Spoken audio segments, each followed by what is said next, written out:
Sobat-sobat yang ada di rumah ataupun di mana saja, Assalamualaikum warahmatullahi wabarakatuh, dimanapun Anda berada. Wah,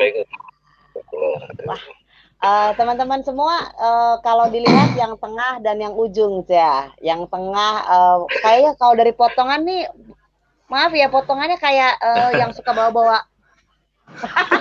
Tapi ternyata bukan loh. Ternyata bukan loh. Tadi ngobrol di belakang panggung bukan loh. Dan Datu juga. Ternyata kalian berdua nih entrepreneur ya. Bahasa keren, entrepreneur. Oke, saya mau bertanya ke Gus Oce. Kenapa namanya disebut Gus Oce? Jadi gini, kalau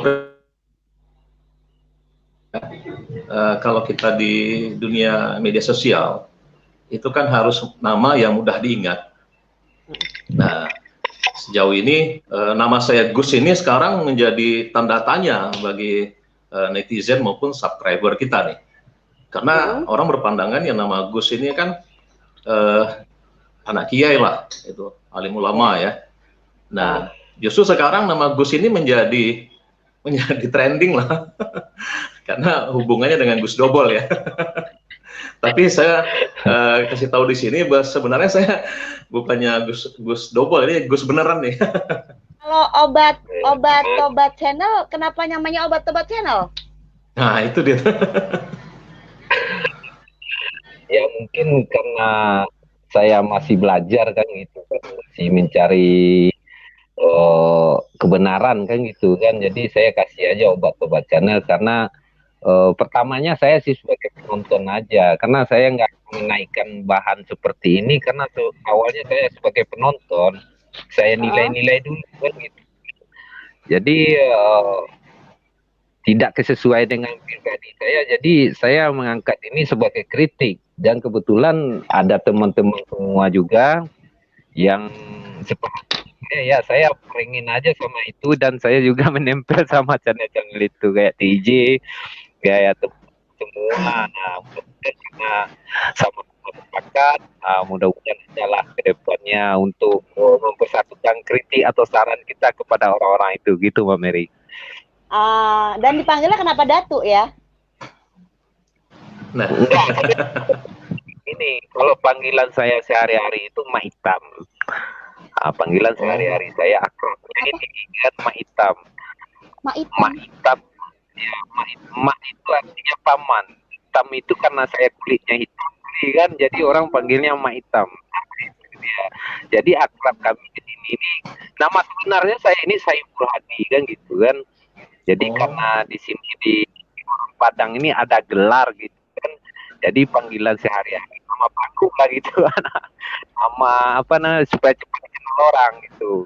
iya. Tapi kalau Pak Mary mau berarti orang nggak tahu banyak kan gitu. Tapi kalau Mak Hitam karena sama-sama saya berusaha di ikan, pembibitan ikan. Jadi semua orang pembibit ikan itu memanggil saya Mak Hitam. Nah itu dia. Karena kulit hitam kali kan.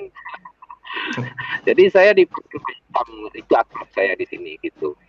Kalau Datuk itu memang saya dipanggil Datuk memang baik. Kenapa? Karena ini budaya kan, angkutnya sebuah channel dipanggil-panggil Datuk juga nggak enak. Mending panggil Mak Hitam aja itu. Kalau itu dia. Kenapa saya bertanya? Karena gini, ketika satu orang manggil Datuk tuh, semua ikut manggil Datuk tuh gitu kan. Pikir ini Datuk dari mana gitu kan? Iya. Ini karena orang Padang kan gitu ada ketek banamu gadang bagala, maksud kita ini kecil dikasih nama, udah besar dia dikasih gelar gitu maksud kita. Kalau orang Minang kadang-kadang nggak nama sebenarnya, dia kebanyakan di daerah kebanyakan nama-nama ini nama-nama alias kebanyakan di sini ya, itu nama akrab sehari-hari kita berteman. Jadi akrabnya ya Mak Hitam lah, karena tua muda orang manggilnya Mak Hitam. Ya, saya setuju aja. Oke, berarti gitu. Berarti mulai hari ini Datu obat tebat channel dipanggil Mak Itam ya guys ya, seperti Mustam dipanggil Dedek Gemes. Ya. Kan ya boleh. Iya. Mak Itam, jangan lupa mikrofonnya di sini. Ya, oke. Nah, Ya, bagus, ya. keren. Nah, enak nih, enak. Oke. Nah, lanjut ya. Ya, saya mau sapa lagi teman-teman yang sudah hadir. Ada Bang Teja, ada Ustadz Reski, ada Husni, ada Hi-Fi, ada Asep, ada semua. Silakan menonton, berkomen, yang bisa dibacakan nanti kita bacakan. Tapi kita akan fokus kepada isu per isu. Jadi kalau bisa dikoneksikan, Tante Mary akan koneksikan terhadap isu yang lagi dibahas ya. Nah, tadi kita udah bahas asal muasal nama ya. Yang sekarang Tante Mary mau tanya, kenapa ikutan main YouTube? Apa visi dan misinya? Itu dulu deh. Siapa yang mau jawab duluan? Mak Itam dulu lah. Kalau saya sih sebenarnya tergerak aja sendiri buat bikin YouTube ini, tergerak karena dari awal saya suka malah saya lebih suka nonton orang dokter Bobol itu pertama itu benar.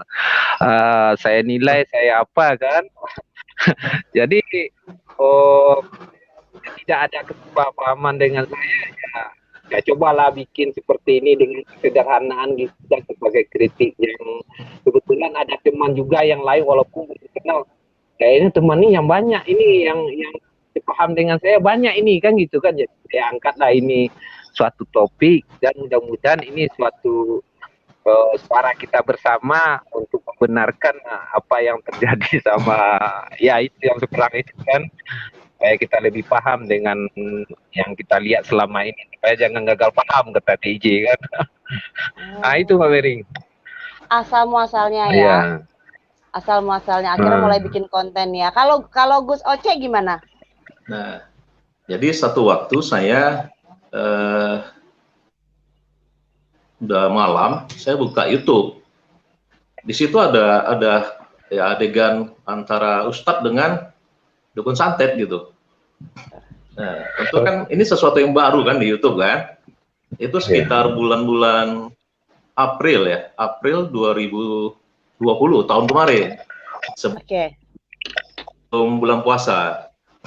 Jadi saya tengok nih konten itu. Nah, saya tergelitik juga gitu, dan saya senang melihatnya setiap malam gitu. Jadi penonton setia saya setiap malam, apalagi dengar salawat-salawatnya kan, waduh. Jadi sampai anak istri saya juga nonton gitu di rumah. Karena pada bulan-bulan April itu udah mulai di Batam ini udah mulai ada pembatasan. Walaupun orang-orang Singapura, Malaysia sering bolak-balik juga, belum ada pembatasan dengan negara lain kan. Nah, jadi saya agak lebih banyak di rumah, udah nggak kesana kesini lagi. Kalau udah jam-jam tuh maghrib, saya udah di rumah. Nah, itu pas pula tayangnya gerebek-gerebek dukun gitu kan. Nah, jadi saya menikmati itu, saya pikir ini Ustadz masih muda-muda ya gitu kan. Kalau saya kan umur udah mau 50 nih kan. Jadi ini masih muda-muda, paling-paling 30-an gitu kan. Tapi kok bisa ya berantem dengan dukun santet gitu kan. Nah, kok tiap malam ada terus dukun santet ini gitu. Tapi memang pada saat itu saya nggak membayangkan gitu kan. Nggak membayangkan seperti itu. Saya cuma nikmati sebagai tayangan film gitu. Pada saat dia berdarah-darah, saya juga sedih gitu kan. Waduh, saya bilang kan, kok tega ya dukun santet ini sampai keluar darah Ustadz ini kan. Nah, jadi setelah itu, nah ini masih belum buka YouTube nih, masih penonton setia kan. Nah, setelah itu ada ya teman kita, ya Bang TIJ nih dari Aceh kan, bikin klarifikasi. Saya juga nganggapnya ini kenapa sih orang ini, saya bilang kan, soalnya ya bikin ganggu aja gitu kan. Pansos lah menurut saya. Ini pansos atau Bang TIJ dibilang pansos nih awalnya ya. Ayo cerita. Ini pansos saya bilang kan. Waktu itu subscriber dia itu masih ya 50.000 lah. Nah, sementara yang si Ustadz ini udah sekitar 3,5 sampai 400 kan. Saya bilang, ya di sini kan kita ada pikiran, wah ini nebeng lah, nebeng yang punya subscriber lebih banyak kan gitu. Nah setelah itu ada lagi muncul Ustadz baru, Gus baru gitu kan. Nah saya ikutin semua tuh, saya ikutin. Nah sampai di suatu waktu saya sering buka juga, siapa sih yang TIJ ini sebetulnya. Saya buka channel itu kan, saya buka juga bahasan-bahasan dia, walaupun ya awalnya saya ya nggak begitu nganggap lah ya. Saya buka, nah tentu, saya bilang betul juga ya dibilang dia nih ya, saya bilang kan, karena kita kan bukan praktisi ceritanya kan. Nah, saya buka tayangannya dia, channelnya TIJ ini, saya subscribe kan, akhirnya masuk. Dan beliau ini kan setiap malam nih membahas begitu-begitu kan, kebawa juga ke situ. Terpengaruh juga, kebawa juga ke situ. Akhirnya saya perbandingkan. Ini yang mana yang betul sih, saya bilang kan. Sementara komen-komen itu terus menghujat lah, yang namanya TJ dihujat terus kan di komentarnya channel yang Gus ini kan. Sampai satu masa apa yang dibilang TIJ ini terbukti gitu. Terbukti pakai logika kita gitu. Jadi saya keluarkan diri saya dari kesenangan saya menonton acara itu. Saya keluarkan diri saya dari situ. Saya nengoknya secara objektif. Nah, baru kebuka pikiran saya. Wah, ini betul juga nih saya bilang. Karena waktu itu kan ada ucapan salah satu Gus ini kan bilang kalau tak percaya konten ini settingan apa ya munafik gitu kan. Wah, pada saat kita dengar awal-awal kan yakin gitu kan. Pun yang Ustadz pertama yang bikin konten itu juga ada serangan dari salah satu ya Ustadz juga kan, yang Gus juga di daerah Jawa Timur juga, dia langsung mengklarifikasi. Berarti saya berpikir pada saat itu, ini betul nih, emang betul, real semua nih kan itu.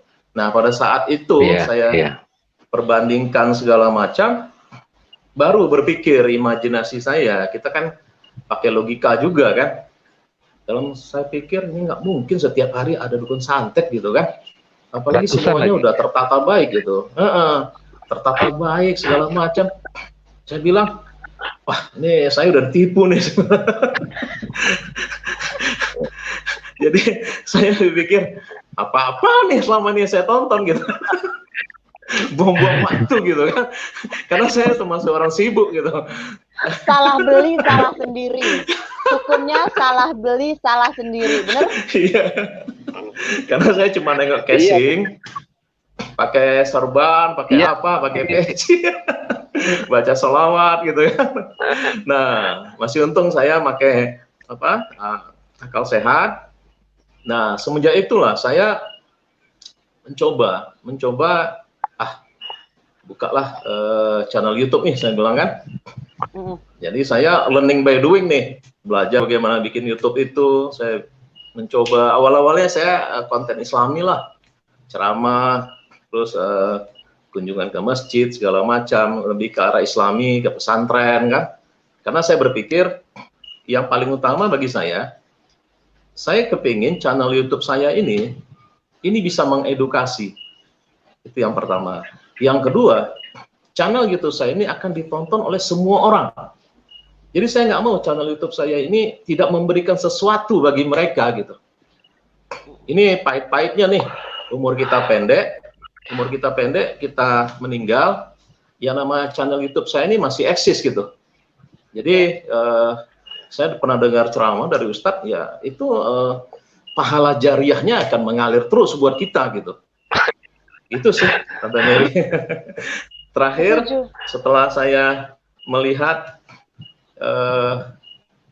Bang TIJ ini terus saja memberikan pencerahan kepada netizen, subscriber segala macam. Akhirnya saya mencoba memberanikan diri. Kalau Bang TIJ mungkin Datuk juga begitu, mereka orang spiritual gitu kan, praktisi. Nah, kalau saya mencoba, saya ini profesional gitu kan, karena background saya memang profesional. Saya akan bicara masalah orang awam nih. bagaimana orang awam ini memandang konten-konten yang seperti itu gitu. Jadi arahnya saya ke profesional gitu. Jadi kita pakai logika profesional kita. Nah, setelah awalnya saya bikin pertama itu ada apa gitu kan, ada apa Gus titik-titik gitu. Nah itu saya beberapa saya tampilkan di situ kan. Nah nanti saya bikin kesimpulan gitu, kesimpulan.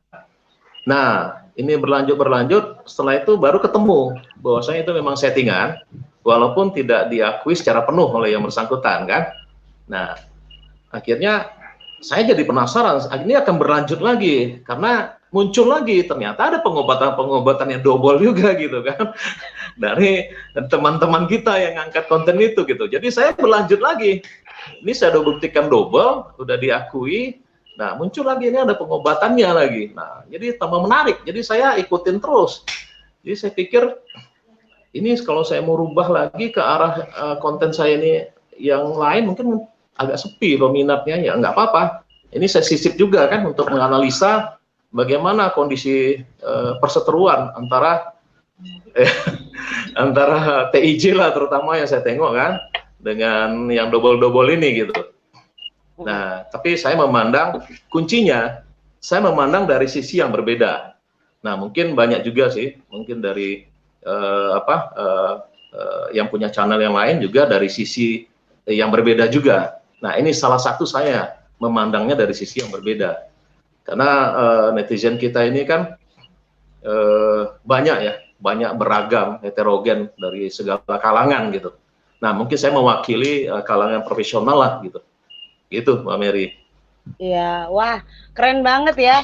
Ini dari cerita dua orang di samping saya yang saya korelasikan dengan komen-komen para penonton, ada yang mengalami nasib seperti beliau berdua ya, jadi korban tontonan double. Keburu percaya, wah hebat gitu ya. Tamparnya katanya sama Bang TIJ gitu kan. Wow, Bang TIJ ternyata perjuangan dirimu tidak sia-sia gitu ya. Perjuangan untuk mengedukasi, betul. Karena salah satunya, salah duanya nih ada di sini, terus salah tiganya ada kemarin Dedek Gemes Mustam gitu kan. Nah, satu hal yang saya melihat ketika terjadi benang merah bahwa kalian disadarkan oleh tayangan seperti ini dan kemudian kalian Bang Gus Oce dan Mak Item mulai membuat konten ya dari awal.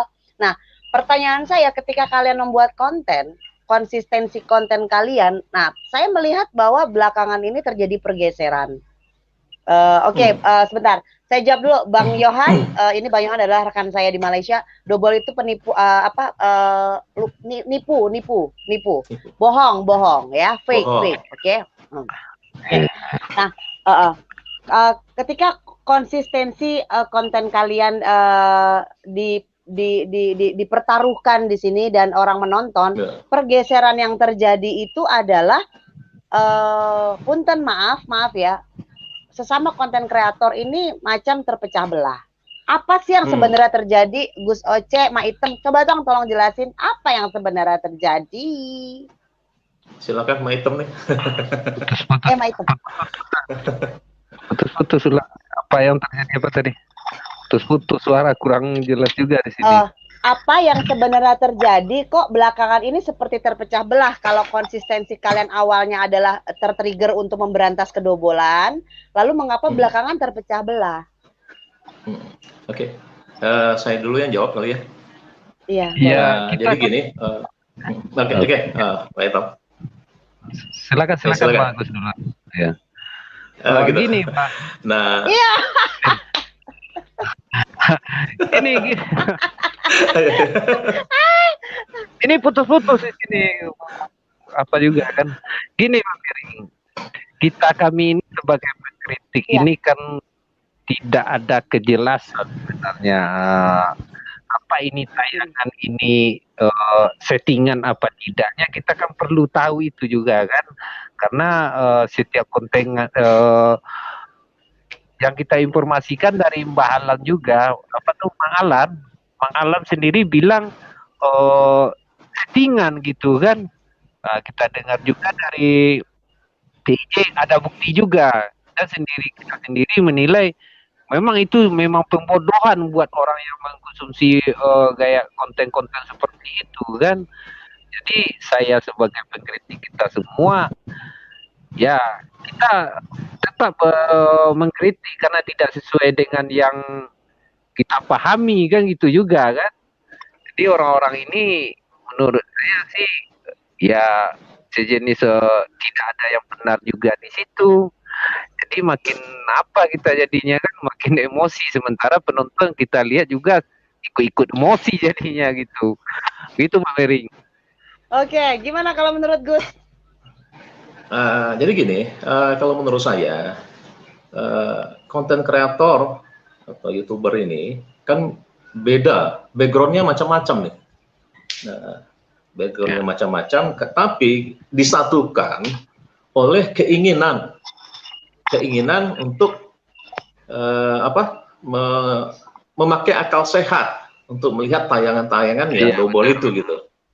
Nah, jadi karena background yang berbeda-beda, kita mungkin nggak pernah ketemu secara face to face ya, nggak pernah ketemu langsung gitu kan. Cuma kita disatukan oleh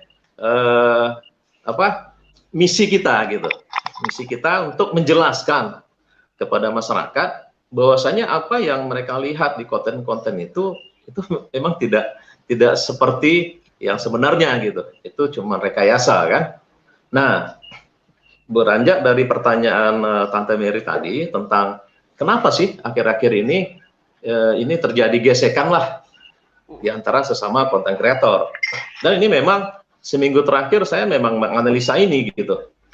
Nah, kalau ditengok channel saya udah seminggu ini saya nggak bikin konten karena tadi baru saya masuk bikin konten gitu. Karena saya sebetulnya takut juga gitu. Ini pribadi saya takut mau masuk bikin konten nanti salah gitu kan. Nah, ini analisa saya dari apa yang terjadi ini. Mungkin ya, ini mungkin ada kesalahpahaman. Itu kesalahpahaman. Yang pertama itu kesalahpahaman di antara masing-masing konten kreator. Bisa jadi kalau kita tengok di channel YouTube itu kan yang di depan layar ya. Kita tak tahu kan ya di belakang layar seperti apa. Mungkin mereka saling telepon-teleponan atau apa gitu kan. Nah, mungkin di situ terjadi miskomunikasi. Itu yang pertama. Nah, dan yang kedua, saya menganalisa mungkin ada ya namanya juga dari pihak doubler ini juga berupaya untuk jangan sampailah banyak lagi nih yang muncul nih konten-konten yang mengkritik gitu kan, atau channel-channel yang mengkritik. Membungkam. Jadi mereka bermain di belakang. Jadi mereka bisa jadi ya ada pendekatan secara pribadi kan. Ya manalah kita tahu kan, kita nggak bisa nuduh karena kan nggak ada bukti. Nah di sini yang saya tengok mungkin terjadi kesalahpahaman atau bagaimana gitu. Memang ada beberapa saya tengok itu channel ya ada perubahan lah, yang saling serang lah, yang saling menjatuhkan gitu kan, yang saling ya bahwanya dia yang paling berjasa untuk mengungkap ini kan itu. Nah ini kan sungguh disayangkan karena sebetulnya kalau menurut saya kita harus bersatu gitu. Kita harus bersatu. Kenapa? Ya mereka doubler bersatu kok gitu kan. Mereka ngadain bareng-bareng ini dukun santet dikumpulin sekian ratus orang ya. Mereka rame-rame kan ngajak dukun santet itu kan. Nah kenapa sih kita nggak bersatu gitu? Dalam artian ya kita saling berkomunikasi, saling menyatukan visi gitu kan. Ya namanya ada perbedaan karena ada karakter yang berbeda, latar belakang yang berbeda itu wajar kalau menurut saya gitu. Tapi kita jangan saling bersinggungan sehingga tujuan akhirnya itu ya tak tercapai gitu. Jadi memang kunci di sini memang ada ya semacam persatuan lah, persatuan di antara sesama konten yang mengkritik ini dalam satu wadah lah kalau menurut saya ya, dalam satu wadah ya mungkin kita saling ya berkomunikasi di situ. Itu sih menurut saya, Tante Mary. Iya, penjelasan Bang Gus Rizal memang masuk akal ya, karena ketika teman-teman semua sesama konten kreator sudah mulai saling menyerang, ada pihak yang tertawa bahagia di belakang sana melihat Yeah. kalian melakukan hal tersebut. Namun ada namun nih, gara-gara tadi Bang Gus bilang katanya mungkin aja ada yang berusaha untuk membungkam. Nah, saya mau nanya, ada nggak di antara Bang Gus dan Mak Itam yang dideketin kemudian ditawari sesuatu mungkin? Ya tawari apa ini? Udah deh, nggak usah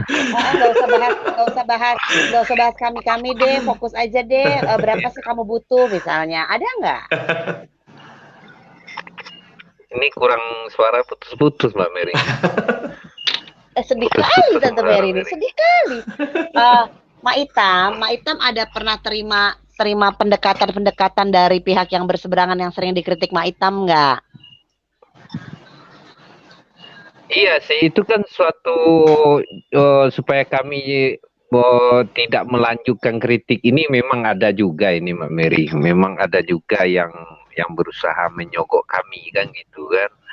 Ya saya kira itu bukan saya sendiri, sementara saya pernah koordinasi sama TJ pernah juga, oh saya banyak lagi katanya kan, dan saya memang 10 juta, serius 10 juta, memang saya juga nggak mau saya tanggapi, tapi itulah cara mereka kan untuk menghentikan kritik-kritik kita di sini, berbagai cara lah pokoknya, seperti yang dibilang Bang Agus itu kan berbagai, kadang pakai akun-akun waktu kita live, kadang memakai akun-akun untuk hujat-hujat kita, ya itulah kadang pakai akun yang yang berseberangan dengan kita. Iya, silakan Bang Gus Rizal, pernah ngalamin nggak? Jadi sebetulnya saya memang udah antisipasi dari awal ya, karena kenapa? Saya memang nggak ada Facebook, nggak ada Instagram, nggak ada media sosial yang lain ya. Dan nomor handphone saya nggak pernah taruh di situ, karena itu memang saya sudah antisipasi dari awal. Karena suatu saat nih channel ini berkembang gitu, suatu saat pasti ada yang akan menghubungi saya gitu kan. Apalagi ini semakin lama kan semakin panas saya lihat. Nah, memang saya nggak pernah ya gimana mereka mau telepon gitu, karena nomor telepon saya nggak ada gitu. Ya, berarti kalau Mak Item ditawarin 10 juta untuk diam atau tutup channel atau bagaimana? Saya suruh dihapus channelnya gitu kan, gitu aja lah, bahas yang lain aja Bang katanya kan. Memang pendekatannya sih bagus, tapi endingnya ini yang nggak enak jadinya kan. Dia baca assalamualaikum dari awal, gimana apa kabar katanya, pendekatannya bagus juga sama kita, tapi endingnya dia itu ujung-ujungnya nawarin gini Bang, gimana kalau saya tawari gitu kan uang 10 juta katanya, tapi abang bahas yang lain lah gitu, atau setiap video yang membahas doboler itu abang hapus aja, gimana Bang gitu. Jadi saya nggak terima gitu, sorry, kita nggak bisa gitu. Yang penting kita sebagai kritik tetap lanjut, karena saya juga ikut pengen sekali bagian dari situ sebagai pengkritik, saya mau lanjut itu, masa dihalangi seperti ini kan. Ya tetap kita semangat juga di sini sampai sekarang gitu Mbak Mary. Oke. Nah, saya punya pertanyaan gini, ketika sekalian semua para konten kreator saling perang dan yang di sana sedang tertawa bahagia dan penonton jadi bingung, ya, penonton jadi bingung mana yang benar, mana yang nggak benar, mana yang halu, mana yang nggak halu, udah gitu dengan setiap konten kreator kan punya jenis kepribadian yang berbeda, ada yang dominan, ada yang influence, ada yang steadiness, jadi kalau gayanya menggebu-gebu orang dominan itu kan kalau benar udahlah benar, pokoknya saya benar gitu. Nah, penonton mulai timbul like and dislike, mulai timbul kubu. Saat kalian bikin konten dan kalian dihujat, pernah nggak ada patah semangat? Pernah nggak ada rasa patah semangat males? Karena ada satu konten kreator yang akhirnya bilang, udahlah gue pensiun aja, gue jadi penonton aja, kayaknya penonton maha benar, netizen maha benar, capek gue dihujat gitu. Ada nggak?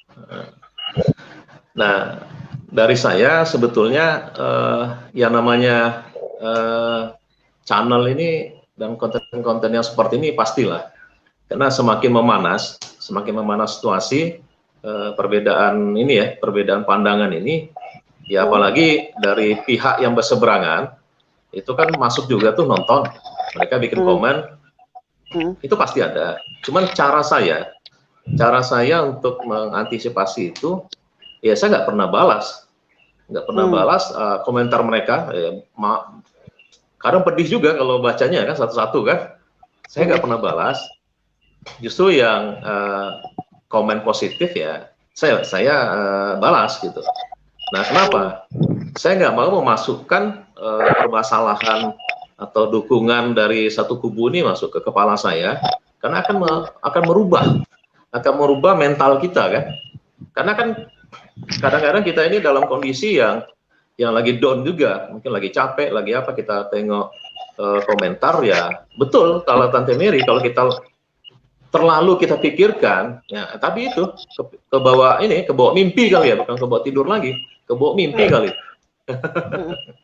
Nah, jadi selama itu komentar negatif saya nggak pernah tanggapi, nggak pernah balas, cukup saya baca sepintas ya, saya abaikan aja. Itu Tante Mary. Oke. Nah, ini kan dari Bang Gus Rizal. Sekarang saya mau nanya, kayaknya Datuk nih, Maitam lali aku. Maitam nih sempat saya lihat berapi-api nih di konten. Iya, kalau kita sih yang penting kita apapun itu yang mengkritik kita, kalau yang mencaci kita tentu ada itu yang nggak setuju dengan kita, apalagi yang berseberangan dengan kita pasti itu akan mengomentari atau menghujat kita, pasti ada. Tapi yang namanya kita tujuan dari awal memang itu suatu kebenaran bagi kita, ya kita lanjut aja, kita tidak peduli dengan hujatan-hujatan yang seperti komen-komen atau lawan-lawan yang berseberangan dengan kami, ya tetap kami maju aja, walaupun kami diiming-iming ini juga berbagai macam lah cara dia untuk memblok kita gitu kan. Jadi kita tetap gitu ya, karena ya sekarang kita udah mulai panas mengenai permasalahan seperti ini ya Mbak Mary. Seharusnya harus ada lah yang menjelaskan ini semua supaya ini jangan ada gejolak kan. Bukan kita aja yang gejolak, sebagai penonton juga lebih gejolak kayaknya sebagai kita yang apa kan. Jadi dalam permasalahan seperti ini ya harus ada lah baik yang pengkritik maupun yang berseberangan, harus ada penengah, yaitu dengan hukum yang ada gitu kan, supaya kita terang benerang gitu kan, mana yang pantas disiarkan atau ada disclaimer namanya, gaya kata Bang Oce itu kan, supaya kita paham dengan apa yang ditayangkan itu, sebab ini merupakan konsumsi publik kan gitu kan. Sementara orang itu masih ada tidak ada kejujuran tentang settingan beliau itu Mbak Mary. Oke, Tante Mary sedikit membahas apa yang barusan disampaikan oleh Maitam. Kita kan belakangan ini melihat banyak konten kreator pengkritik yang bilang, ayo dong kalau itu memang settingan, ada disclaimer dong. Nah, Tante Mary menyimak belakangan ini mereka udah naruh loh disclaimer. Kalian sadar apa enggak? Belakangan ini mereka udah naruh disclaimer loh. Mereka memang tidak bikin klarifikasi, tidak mengakui, tapi mereka meletakkan disclaimer. Ya, kalau kita cerdas, kalau kita aware, teliti, kita tahu bahwa mereka sudah mulai berubah, menunjukkan perubahan tersebut. Secara tidak langsung mereka menyampaikan ini cuma settingan. Iya benar. Ya, jadi gini, contoh kayak di rumah, kita bikin salah tapi kita nggak bisa minta maaf, tapi kita ngasih hadiah. Iya.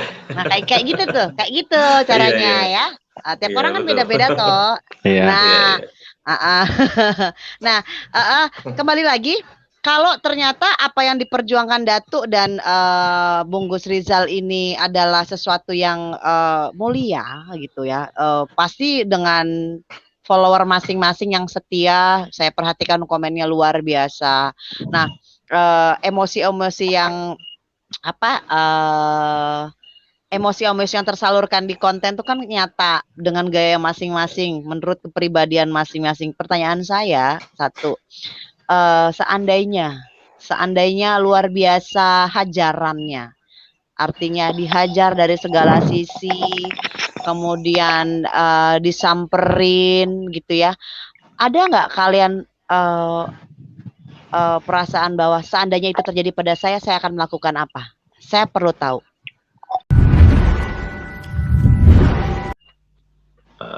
Baik, Tante Mary. Oke, saya coba jawab itu. Jadi gini loh, sebetulnya kalau saya melihat, saya nggak mau terlalu masuk ke dalam ini, ke dalam apa? Ke dalam perseteruan terlalu dalam ya.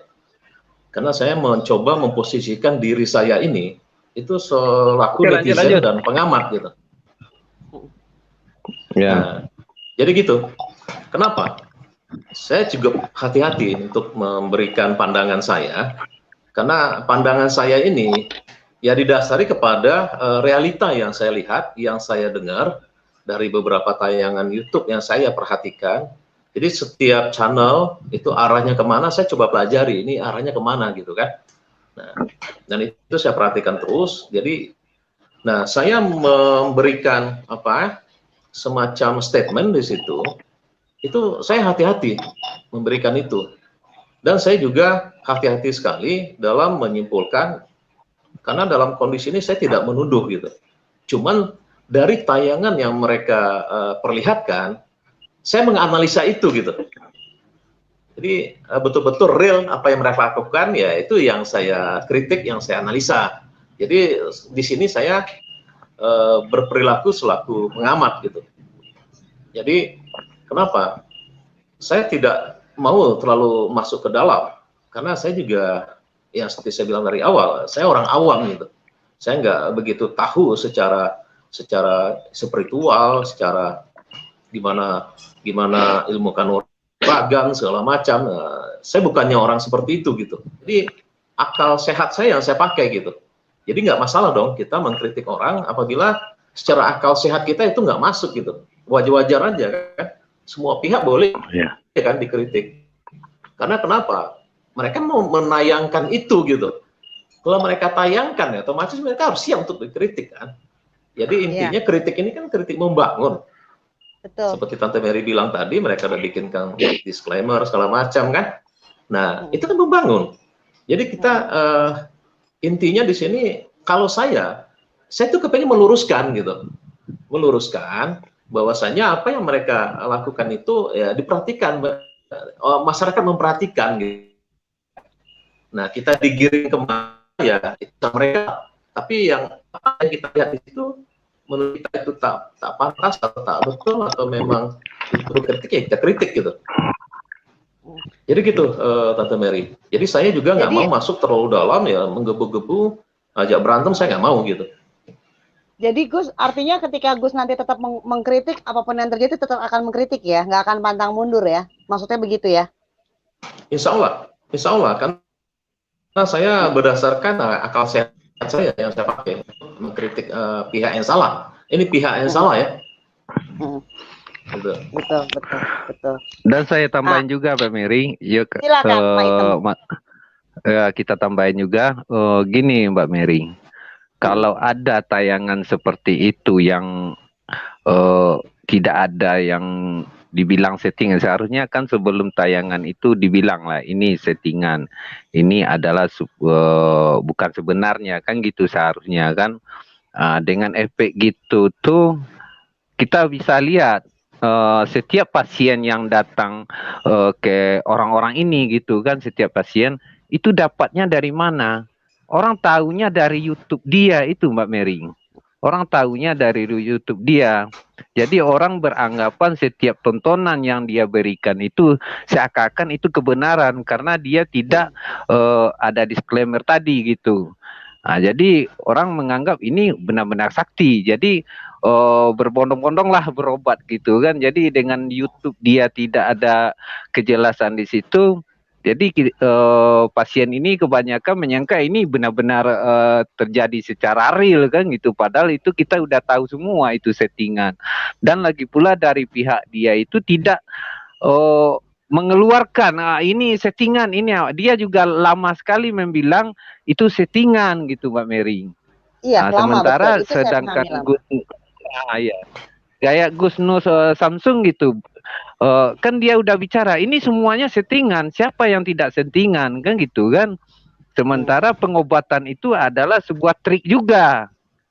Situ yang tidak benarnya, makanya dari kami sebagai pengkritik makin paham kami ini suatu ketidakbenaran, makanya kami tetap mengkritik bagaimanapun, walaupun kami dibayar, yang penting kami tidak sesuai dengan seperti itu. Sebab saya sendiri tertipu dengan tayangan seperti itu, makanya saya membuat konten seperti ini sebagai pengkritik juga jadinya motivasi saya, karena saya pertamanya itu menyangka itu bukan settingan, gitu. Karena saya baru di sini, ya itu yang saya konten sama motivasi saya untuk bikin konten itu, gitu.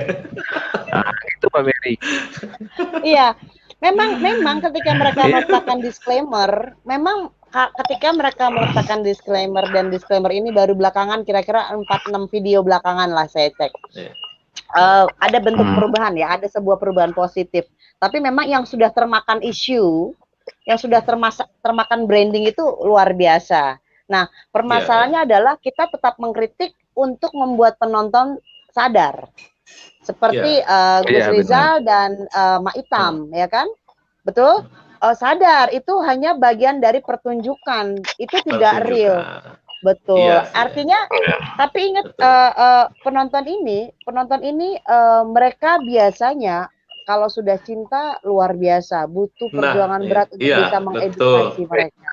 Betul. Iya, betul. Jadi gini juga Mbak Mary, kita kan dasar kita mengkritik kan kita harus menilai dulu kan begitu Mbak Mary. Nggak boleh lah kita tidak memikirkan dulu kan ini benar apa menurut kita sendiri-sendiri dulu kan, sebelumnya kita berpikir dulu kan, kita nilai setiap tayangan, juga orang-orang terdekat kayak Mang Alam itu sendiri kan orang dekat gitu yang telah menyampaikan secara nyata kepada kita bahwasanya setiap pasien yang datang itu dapatnya dari konten ini gitu. Jadi karena tidak membilangkan settingan, orang langsung percaya gitu. Jadi itu yang dibilang kami tidak ada kejelasan di situ, makanya kami begitu giat untuk mengkritik permasalahan orang-orang itu. Apalagi Gus Nur Samsun bilang pengobatannya itu hanyalah sebuah trik, kan gitu kan. Jadi makin jelas semuanya, jadi makin semangat juga kita sebagai pengkritik gitu. Gitu Mbak Mary. Ya, dan kalau memperhatikan tentang ketika kalian berpikir bahwa kemana arah ini akan berjalan, kita semua berpikir nih kemana arah ini akan berjalan. Tante Mary sih punya pendapat pribadi bahwa tayangan seperti ini tuh akan terus ada, karena dari TV ketika dikomplain sama KPI aja akhirnya cuman turun dikit tapi tetap ada ya. Nah, kemudian lari ke YouTube, sosmed, ada makin banyak. Nah, satu-satunya yang harus dibantu sebenarnya selain pemerintah bergerak, ya dalam hal ini berarti Kominfo, karena ini di bawah Kominfo, adalah tentang bagaimana teman-teman konten kreator sama-sama berjuang mengedukasi para viewernya. Jadi bikin edukasinya terstruktur, bukan edukasi menghujat sesama konten kreator lain, tapi terstruktur. Ini loh pandangannya begini, pandangan hukumnya begini, pandangan psikologisnya begini. Nah, gitu. Emang sih menurut orang agak boring, kayak Tante Mary lakukan ya, agak boring buat sebagai orang, kayaknya kok tinggi banget. Ini bukan ilmunya tinggi, tapi yang ngomong pakar gitu. Nah, problem kedua adalah kayaknya kayak kalian tuh kalah subscriber, kalah subscriber. subscriber. Udah kalah subscriber dibanding pihak yang kita kritik, ya. Nah, ada trik-trik tertentu nggak dari Gus dan Maitem?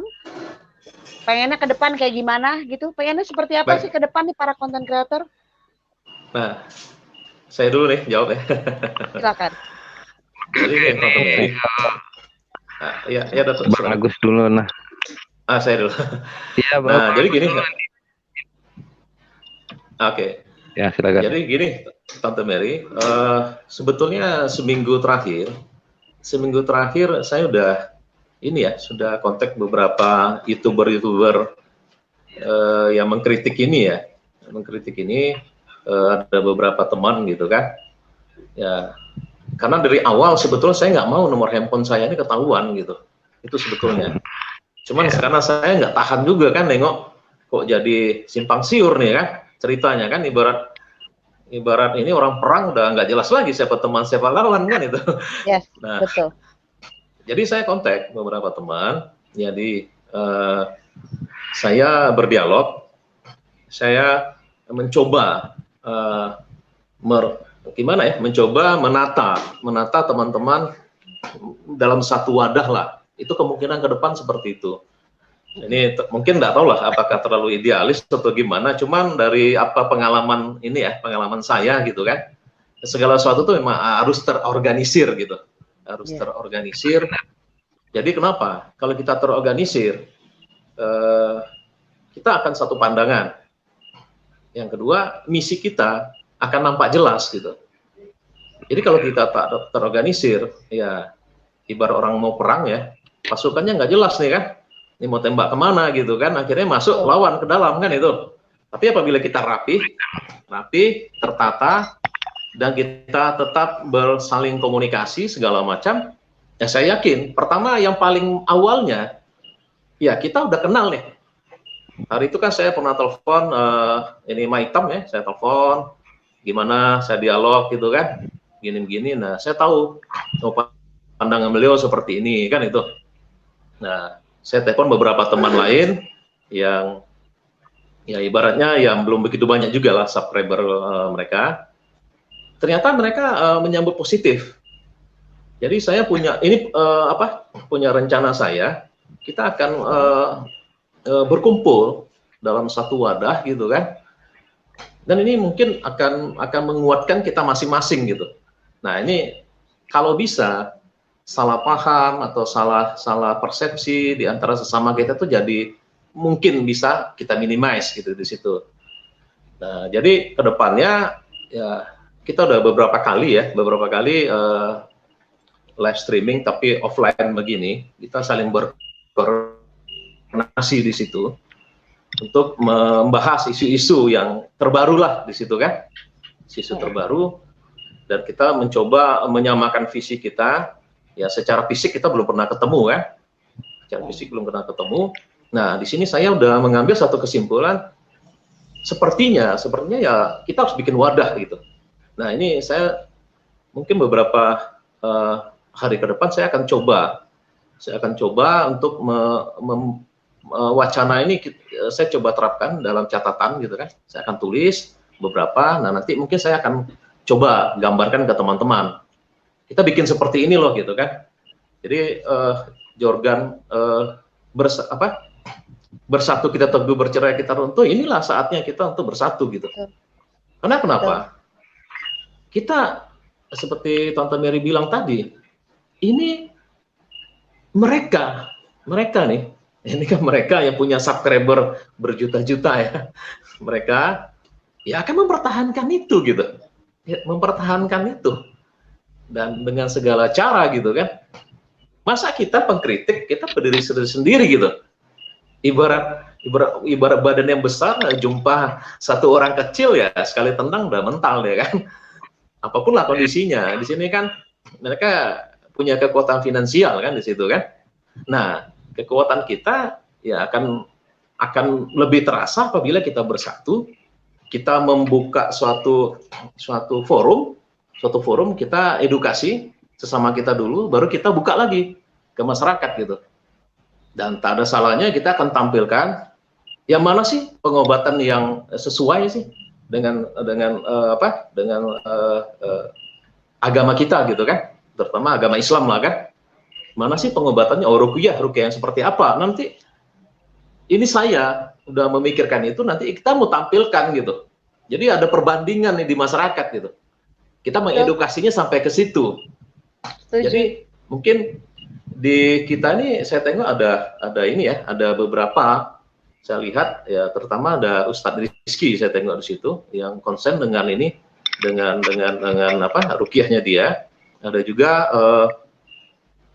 Ruqyah Aswajah juga saya lihat di situ cukup banyak juga ininya kan, followernya kan di situ. Nah, kita akan nantinya ini kalau saya ya punya rencana, kalau memang teman-teman yang mau kita bergabung, kita bentuk satu wadah, kita bekerja secara profesional dalam satu wadah itu, dan kita bikinkan ada beberapa yang bisa mengedukasi masyarakat, tapi secara bersama-sama gitu. Secara bersama-sama itu bisa dikonsumsi oleh masyarakat, dan itu juga akan kita tampilkan nanti ya, mungkin yang ahli di bidang pengobatan siapa yang sesuai agama Islam yang syar'i. Nah, kita juga selain mungkin kalau saya kan memang awam nih, bukan orang spiritual ya, saya juga butuh juga yang seperti itu kan. Kita mungkin beberapa masyarakat juga seperti itu gitu, yang salah tempat berobat lah gitu segala macam dalam dunia yang zaman sekarang kan sering nih. Kita mungkin sakit perut nanti dibilang ada jin di perutnya kan, bisa aja seperti itu kan, betul, karena kita nggak paham gitu kan. Nah, saya gimana ya, saya udah berpikir seperti itu. Jadi ini kita adu program lah dengan mereka gitu kan, adu program. Dan itu memang kita nggak akan menyinggung mereka gitu, tapi kita menyinggung dengan program.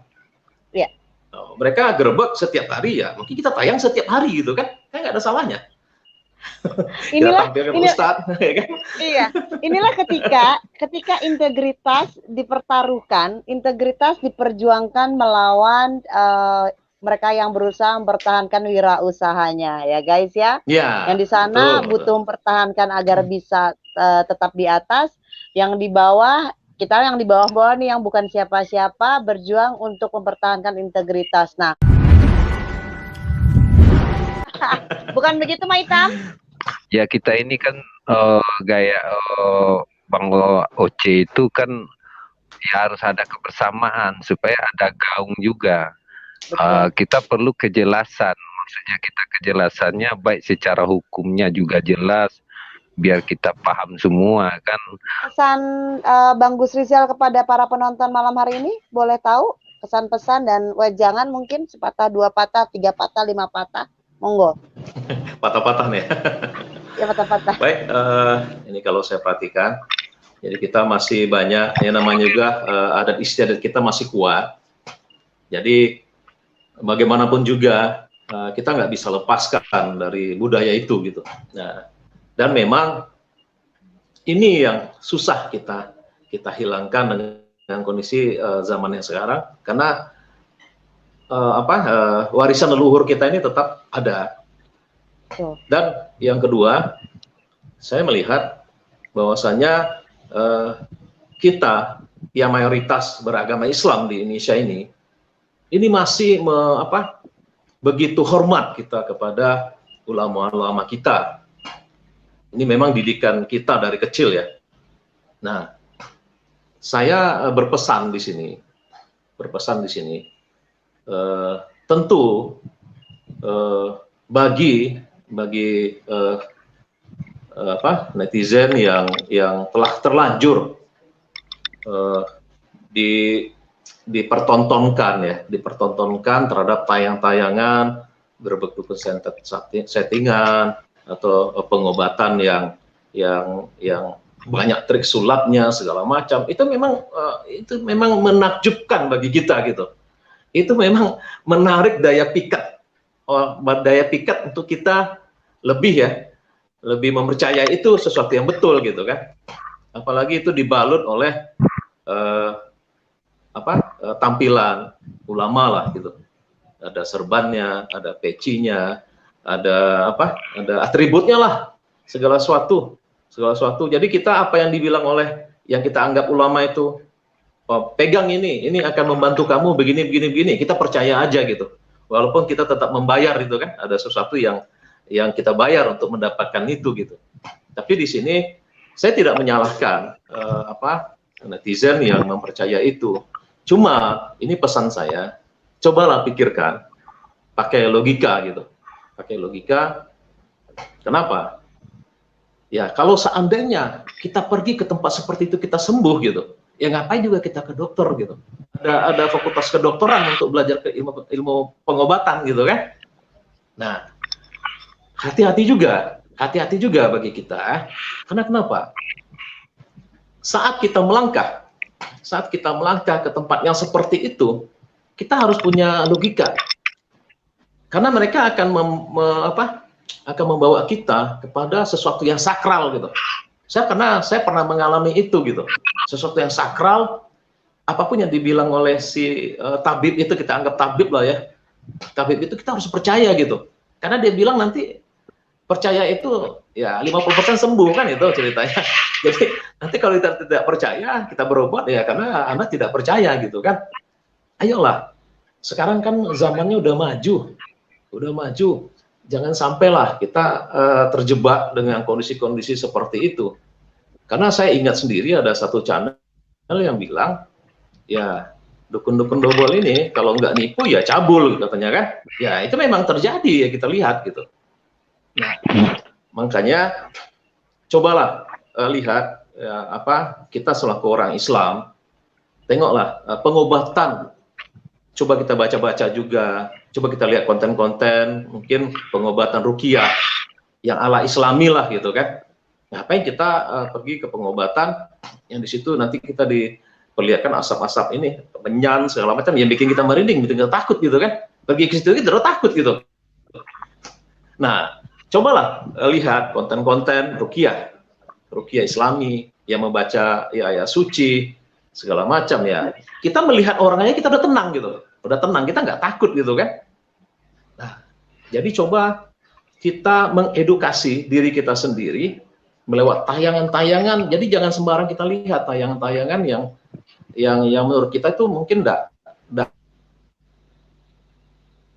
tidak akan mengedukasi kita gitu. Nah, ini ajakan saya. Mungkin dari sekarang, masih fanatik, saya nggak paham lah ya. Masih fanatik, silahkan, nggak masalah. Tapi coba perbandingkan nanti ke depan. Perbandingkan, karena mungkin ke depannya akan muncul mungkin ahli-ahli ruqyah segala macam yang selama ini mungkin kita nggak pernah tahu itu ruqyah itu apa segala macam kan. Nah, di sini tidak pernah ada orang rata-rata nih ya, yang kalau saya perhatikan di dunia di masyarakat inilah, kalau dia tertipu dengan satu orang pinter atau kita bilang dukun lah gitu, dia nggak pernah gembar-gembor keluar, dia akan malu gitu, dia nggak bakalan cerita di luar, tapi pada saat dia sembuh dia bakalan cerita gitu kan. Nah, cobalah jangan sampai kita datang ke tempat-tempat yang tidak Islami. Nah, kalau mau berobat secara tradisional, secara kata orang-orang ini perobatan kampung lah ya datanglah ke tempat-tempat ahli ruqyah. Jadi jangan sampai kita visi kita nanti ke situ kita pergi, akhirnya kita jadi terjerumus kepada kesirikan gitu. Nah, itu aja sih Tante Mary kira-kira. Ya. Setuju. Iya, yang Gus Oce sampaikan itu sesuai banget yang disebut sama Coach Fahri kemarin di tayangan yang lama minggu sebelum Bang TIJ naik, untuk ngecek orang itu seperti apa. Kita harus cek ke lingkungan sekitar. Dia dari dulunya gimana, seperti apa benar-benar sakti dari dulunya atau anaknya kiai, itu harus dicek ya. Itu salah satu tipsnya. Nah, saya mau ke terakhir nih ke Mak Itam. Mak Itam pergi-pergi terus, sedih aku. Enggak, ini melanjutkan yang Gus Oce juga kan. Ya seharusnya kita kalau boleh lah, kenapa tidak ada pengobatan itu pasti ada kan gitu kan. Tapi janganlah terlalu aneh. Tidak dengan kenyataannya seperti itu setelah kita nilai lebih dalamnya tidak segitu banyak pembodohan yang diberikan ke kami gitu. Nah itu agama juga seperti dimainkan menurut kami kan gitu kan. Jadi perlu ada kelurusan di situ, Mak.